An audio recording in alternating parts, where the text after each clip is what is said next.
breaking news this afternoon on a big lawsuit facing big labor. Sodexo USA is one of the largest food service companies in the world. It is now accusing the SEIU, or the Service Employees International Union, which is one of the biggest unions in this country, of trying to infiltrate its workforce, Sodexo's, which is mostly non-union, with some very dirty tactics, including, it claims, by trying to extort the company. It says that SEIU did things like throw plastic cockroaches into food Sodexo workers were serving at high-profile functions, trying to underscore the need to have this company unionized once and for all. Now, Sodexo is finally firing a shot across the bow, filing a major lawsuit under the RICO Act, which is typically reserved for prosecuting mobsters and drug lords. They say the union is trying to extort them. Joining me now, Leslie Marshall, a syndicated radio talk show host, and Lars Larson, a syndicated radio talk show host as well. All right, panel, so reading this complaint will turn your stomach. Among other things, they claim, I told you about the plastic roaches they claim SEIU threw onto their food.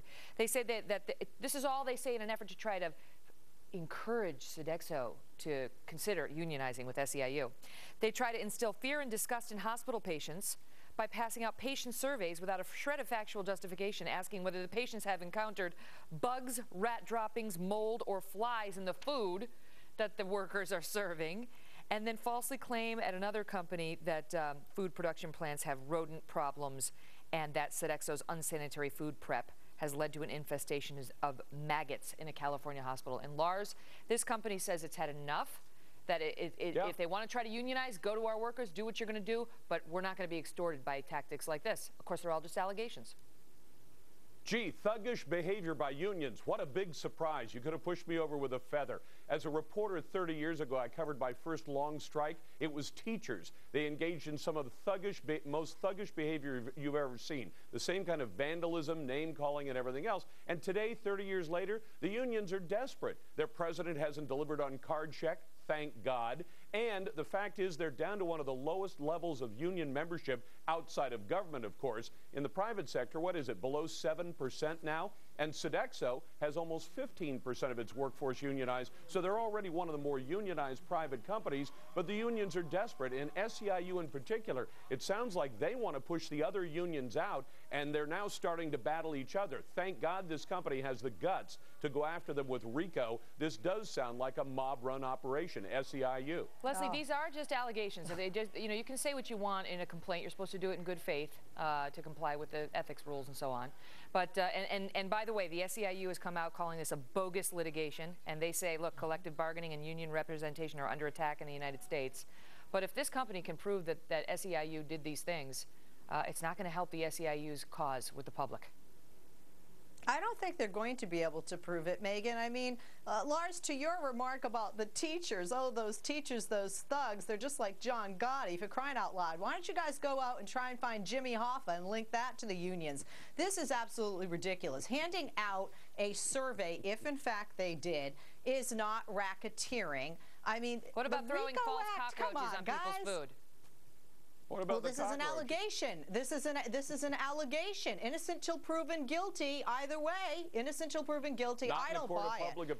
I'm with the unions on this. I do not buy it. Well, let me ask you this, Lars: is there reason to question the SEIU's tactics, even if, let's say, all of the things I just read are false, right? That the company Sodexo is not going to be able to prove it. What we do know about the SEIU is they do sometimes get, in your face when they're trying to make their point. Remember when they went to the home of the Bank of America executive right next to Nina Easton and stormed the guy's home with his young child inside? We've got, there's the video of that right there. Then just this week, it broke that they went to some bank in the Poconos to try to storm that bank and get in some manager's face, not because of any bank policies, because of, I don't know, apparently the assistant manager supported some cause outside of the bank that they didn't agree with. Here they are doing that. And then there was an incident where Andy Stern, who was then head of it, and Danny Glover got arrested for their protests in behalf of the SEIU. So my question is, separate and outside of these allegations, is there reason to believe this group may be out of control?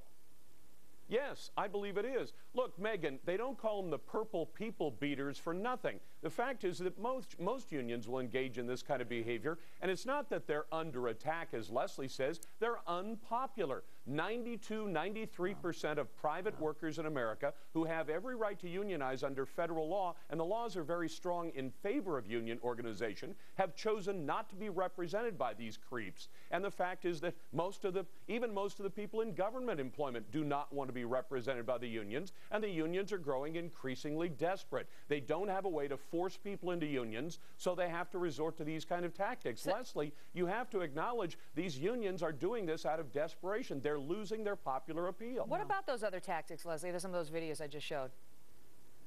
Well, the videos that I saw, Megyn, with all due respect, I saw protesters, and if the First Amendment is in line with RICO, that I would agree is going too far. But one action does not dictate every single union or this union and every single member. It's not one. The videos that I'm seeing there, those are peaceful protests. I don't see any violence, and they are exercising the First Amendment right. I don't find that in line with the RICO Act, racketeering or extortion. What about and that, that's Lars? what these that charges is an act that's normally reserved for mobsters. I mean, you know, is this company reaching a bit and trying to equate the SEIU? No. You may not like their tactics, but, you know, trying to compare them to the mob, basically. Exactly. I got to tell you something. Here's what's going on here. There's First Amendment free speech, and Megyn, as a lawyer, you know there's a point where my free speech can become so threatening and so intimidating that it constitutes a crime. It's happened on this show. Exactly. Well, I'm sure it has. I met with you. I mean, well, of course. But here's the danger. The danger is that apparently Leslie didn't see all the coverage in Wisconsin, where state lawmakers found themselves with people in their face screaming, cursing, and doing things that were physically threatening. That kind of activity is the kind of criminal activity I'm talking about. I think the RICO statute is perfectly appropriate when you have a large organization funded with millions of dollars that's designed to that goes out and intends to intimidate people into allowing them to unionize the workers. That should be treated under RICO. Well, we'll see. We'll see, because, you know, I have to say, we got to go, but in the SEIU's defense, a lot of companies don't want to be unionized, and they don't like unions pressing them or doing things to try to push it, and they will fight back, sometimes even with litigation. But we'll see. We'll see how it plays out in the courts. Leslie and Lars, thank you both. Thanks, Megyn. Thank you.